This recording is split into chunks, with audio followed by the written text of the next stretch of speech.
KTR press క్లబ్లో అడుగుపెట్టినందుకు ముఖ్యమంత్రి రాష్ట్రంలో లేనప్పుడు అబద్ధపు ప్రచారాలు, అబద్ధపు మాటలు మాట్లాడిన కేటీఆర్ ఖబర్దార్ అంటూ స్థానిక ఎన్నికలు, జూబ్లీహిల్స్ ఉప ఎన్నిక సమీపంలో ఉన్నందున కొత్త దుకాణం పెట్టుకున్న కేటీఆర్ విలువలు లేకుండా ప్రవర్తిస్తున్నారని ప్రెస్ క్లబ్ అపవిత్రమైందంటూ కాంగ్రెస్ నాయకులు పసుపు నీళ్లతో శుద్ధి చేపట్టారు. ఈ కార్యక్రమంలో TPCC media coordinator Srikanth Yadav, Boya Naresh, contested MLA Chandrayan Gutta, G.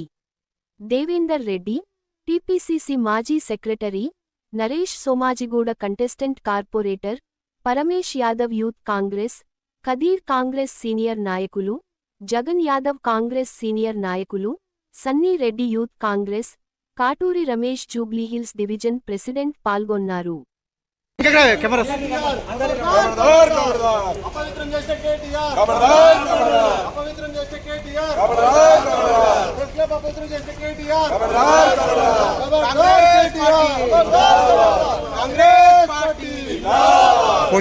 నిల్చోండి. జిందాబాద్ జిందాబాద్ కాంగ్రెస్ పార్టీ జిందాబాద్. జై కాంగ్రెస్, జై కాంగ్రెస్, జై కాంగ్రెస్, జై కాంగ్రెస్. రేవంత్ రెడ్డి గారి నాయకత్వం వర్ధిల్లాలి. మహేష్ కుమార్ రెడ్డి గారి నాయకత్వం వర్ధిల్లాలి. రాహుల్ గాంధీ గారి నాయకత్వం వర్ధిల్లాలి. మీ పేరు? బోయ నరేష్, కంటెస్టెడ్ ఎమ్మెల్యే చంద్రయాన్ గుట్ట.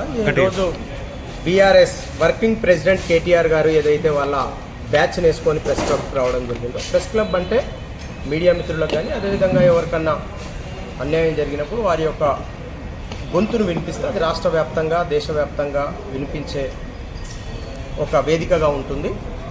ఆ వేదిక మీద వచ్చి ఈరోజు గౌరవ కేటీఆర్ గారు తెలంగాణ రాష్ట్ర మంత్రివర్యులు యనుమల రేవంత్ రెడ్డి గారి మీద ఏదైతే విషం కక్కుతా ఉన్నారో, రేవంత్ రెడ్డి గారు ఢిల్లీ వెళ్ళిన సంగతి మీకు తెలియదా కేటీఆర్ గారు? దయచేసి ఒళ్ళు దగ్గర పెట్టుకొని మాట్లాడితే మంచిగా ఉంటుందని చెప్పి మీకు సూచన చేస్తూ ఉన్నా. ఇదే విధంగా ఈరోజు వీడికి ఏదైతే అలా బ్యాచ్తో వచ్చిందో అలా బ్యాచ్ సభ్యులందరికీ కూడా నేను తెలియజేస్తూ ఉన్నా, మీరు గతంలో మంత్రులుగా, ఎమ్మెల్యేలుగా, ఎమ్మెల్సీలుగా పనిచేసిండ్రని చెప్తా ఉన్నారు. మీ అందరికి కూడా నేను సూచన చేస్తున్నాను, కేటీఆర్కి ఒకవేళ మతి భ్రమిస్తే మెంటల్ హాస్పిటల్కి తీసుకెళ్ళండి. కానీ నేను మా గౌరవ ముఖ్యమంత్రి వర్యులు హైదరాబాద్లో లేనప్పుడు ఎస్బీ ఇంటెలిజెన్సు లేకపోతే నీ ఏదైతే పోరంబోకు బ్యాచ్ ఉంటుందో ఆ బ్యాచ్కి తెలియదా మా గౌరవ ముఖ్యమంత్రి ఎక్కడున్నారనేది? వారు లేని రోజు వచ్చి నేను మొగోని అని చెప్పేసి పాపం రైతుల పట్ల ఏదైతే రైతాంగానికి సాక్షిగా ఏదైతే కండువ ఉంటుందో ఆ కండువ వేసుకొని ఈరోజు నీ విషం కక్కుతా ఉన్నావో తెలంగాణ రైతులందరికీ నీ విషయం గురించి, నీ ముసలి కన్నీరు గురించి అన్నీ తెలుసు కేటీఆర్. ఖబర్దార్, నువ్వు మళ్ళీ ఎందుకు వెళ్ళినావు నేను చెప్పాలంటే చెప్పగలుగుతా.